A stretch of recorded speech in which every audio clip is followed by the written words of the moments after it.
அனைவருக்கும் வணக்கம். வரும்போதே ஒரு சந்தோஷமான விஷயம். நாங்கள் இசை வீட்டில் வரோமா இல்லை கல்யாண வீட்டுக்கு வரோமான்னு ஒரு சின்ன டவுட் வந்துருச்சு. இங்கே வாசலில் பன்னீர் செம்பு, பழம், பூ, விபூதி, சந்தனம், குங்குமம், நெத்தியில் 3 இருக்குது. எங்கள் நெத்தியில் அதே பூ தான்.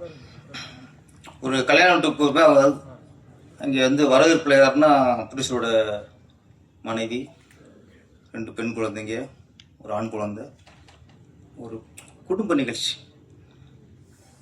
முறையாக வரவேற்கிறது, கலாச்சாரத்தோடு வரவேற்கிறது. அதுக்கப்புறம் நிறைய இசையில்கிட்ட வர்றோம், இசையில்கிட்ட வர்றோம், பரவாயில்ல போய்கிட்டு இருக்கோம். ரொம்ப நாளைக்கு அப்புறம் ஒரு இசையில்கிட்ட முறையாக புத்துழைக்கு ஏற்றி, ஏன்னா அப்படி சொன்னாங்க புருஷரை பற்றி எல்லாமே கரெக்டாக பண்ணுவாருன்னு. அதுக்கு நீங்கள் ஷூட்டிங்லேயோ எதுவுமே சொல்ல வேணாம், வீட்டையே சொல்ல வேணாம்.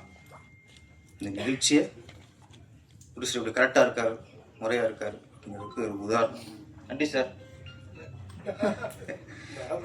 ஆமாம், ஹரிஷ் சார் வந்து ஹரிஸ்வரி கூத்துப்பட்டறை. ஆமாம், அப்புறம் நான் தான் அறிமுகப்படுத்தினேன், திருத்தணி படத்தில் நான் தான் அடிக்க வச்சேன். நான் ஆட்சி சர்ச்சம் பண்ணும்போதெல்லாம் அவங்க கூத்துப்பட்டறைன்னா கொஞ்சம் அதை கொஞ்சம் கவனம் செலுத்துவேன். அப்படித்தான் நம்ம விதார்த்தம் வந்து ஃபஸ்ட்டு ஒரு வில்லன் அறிமுகப்படுத்தினது திருவண்ணாமலை படத்தில். அப்புறம் அது மூலியமாக தான் எனக்கு நண்பர் ஆனாங்க. அதுக்கப்புறம் தான் ஒரு ஹீரோ ஆனார். ஏன்னா எப்போ கூத்துப்பட்டறைங்கன்னா எனக்கு கொஞ்சம் பாசம் இருக்கும். ஆனால் அன்றைக்கி நான் இப்போ வியப்பாத்தான் பார்க்குறேன். அன்றைக்கி நடிக்க வந்தார், இன்றைக்கி அவரே ப்ரொடியூசர், அவரே கதாநாயகன் போது அப்போ நீங்கள் கரெக்டாக வளர்றீங்க, கரெக்டாக வளர்த்துருக்கீங்க. வாழ்த்துக்கள் சார். அப்புறம் இந்த படத்துக்கு வாழ்த்து சென்ற பாய்பிரசருக்கு ரொம்ப நன்றி. சின்ன கொண்டூர் படத்தில் ஒரு டைலாக் வரும் விஜயகாந்தை பற்றி.